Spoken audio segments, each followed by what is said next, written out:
Parliament के अंदर हमने विरोध किया, हमने वोट डाला इसके खिलाफ, और हम चाहते हैं कि अब देश की जनता को हम लामबंद कर रहे हैं, क्योंकि ये लड़ाई सिर्फ कश्मीर तक सीमित नहीं है। ये लड़ाई देश के अंदर जनतांत्रिक धर्मनिरपेक्ष जनतंत्र का गणराज्य जो आज सेकुलर डेमोक्रेटिक इंडिया है, रिपब्लिक, उसको बचाने की बात है, क्योंकि हर तरीके के हमले हो रहे हैं आज।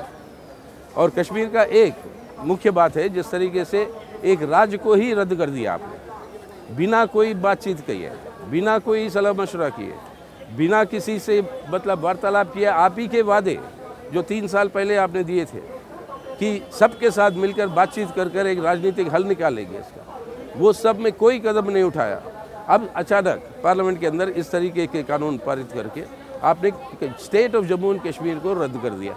एक भी कानून जो पारित किया उन्हें कोई सलाह मशवरा नहीं हुई पार्लियामेंट्री की किसी भी संसदीय कमेटी नहीं बनाए, बिना कमेटियां बना के ये कानून पारित कर रहे हैं ताकि कोई बहस ना हो और लोगों को पता ना चले कि क्या है इसका एक्चुअल मकसद।